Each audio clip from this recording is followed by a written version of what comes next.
suppose one thing which can often happen is that we end up blaming the relationship, or we end up blaming our partner because we're unable to kind of feel a sense of freedom to express or be who we are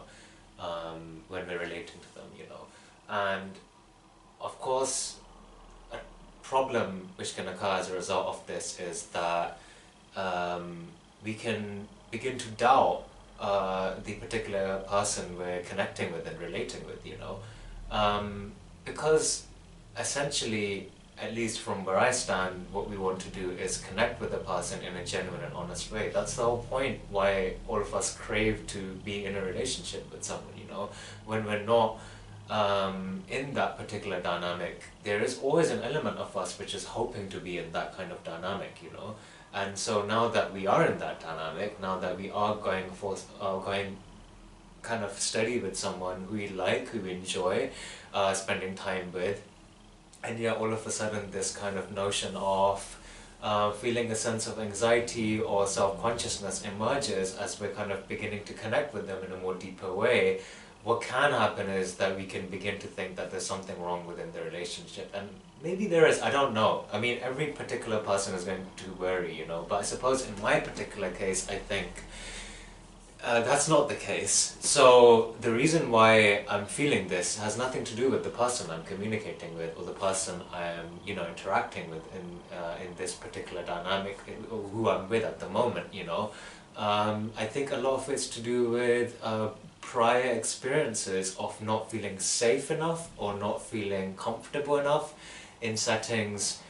where we had to connect with other people, you know. So that could be, in my particular case, for example, it was definitely when I moved countries into a new environment which I wasn't really familiar with, and it was scary and it was overwhelming and it was a bit rough at times, and I was unable to make a genuine connection with those around me, you know, for a long period of time. So like I'm saying, maybe about 4 to 5 years it took me until I could begin to have some kind of a semblance of a friendship, you know. Now if you go through an experience like that,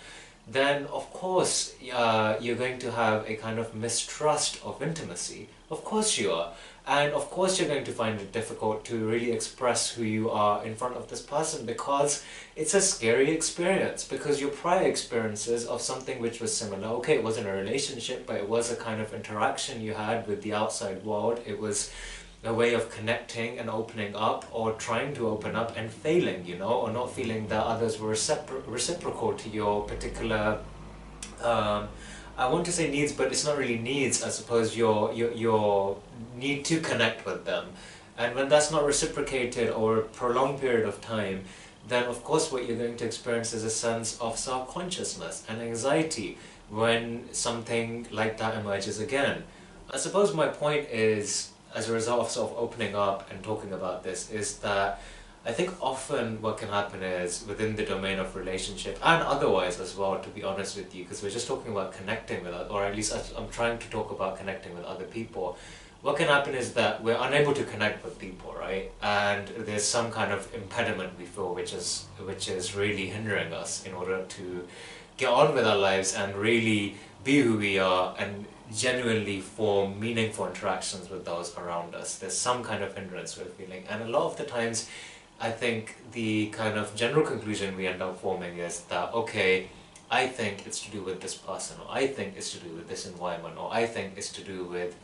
who knows, even you start blaming yourself, you start being really cruel and mean to yourself, you know. But my point is here is that, like, when I really sit down and I try to examine it in an honest way, I think a lot of it's to do with just our past experiences, you know. Like, we can't kind of examine ourselves as we are, as this static being who didn't have a history, which didn't have an influence on how we kind of perceive things today, you know. But when we are kind of connected to our past in a way which has profound implications for how we experience our life on a day-to-day basis.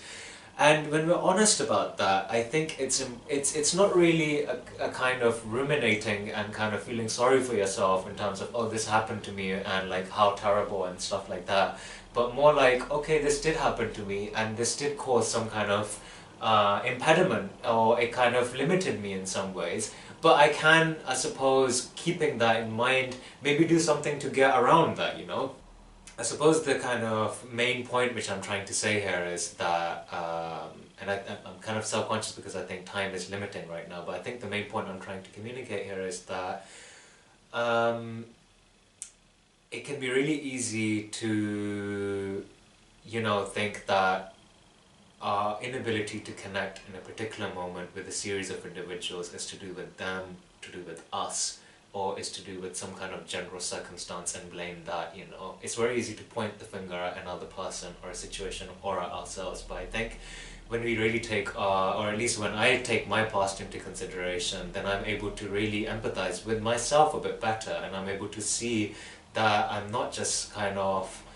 this isolated individual, and I do have a past and it does influence me, and it's kind of being understanding towards yourself, you know. It's about having a degree of empathy for yourself and seeing that these things did happen to you, and yes, they did cause some kind of damage, or they did cause some kind of hindrance or limitation upon you, but that's okay. It's okay, and it's something which you can take into consideration and you can do something about as a way of trying to feel a bit better about yourself, you know. But the solution is not going to come when we point the finger and when we get angry or upset at people or ourselves. The solution is going to come when we really acknowledge where we're coming from and we are honest about that, and then take some steps to maybe make things a bit better for ourselves. Because often if we went through a dark period or a bad time, that when that kind of happened to us, and maybe at that particular time we didn't have the tools to deal with it, or we didn't have anything which we could do to change that situation because we're stuck in it. But now we're still carrying that kind of hindrance which happened to us as a result of those experiences, you know. And I think what we can do now is, given that our situation and circumstances have changed, is maybe try to kind of broaden the horizon and try to do certain things which could help us feel a bit better about ourselves, you know. So, I don't know if I've made sense. I think I've kind of rambled a bit, but yeah, that's, I guess, the sort of underlying theme of this video today. Don't point the finger, examine your past, be empathetic to yourself, because sometimes you can see people who are going through a time and you can empathize with them and see like, okay, these things must have happened to them, which is why they're going through this right now. But often we don't do the same for ourselves. We don't look at our own behavior and say, well, these things happened to me and maybe that's why I'm doing that. But like doing that not as an excuse, or not doing that as a way of feeling sorry for yourself, but doing that as a way of understanding yourself and having empathy and compassion for yourself, and being your own friend, you know, recognizing that you've gone through certain experiences which were tough, but now you can do something to help yourself, you know.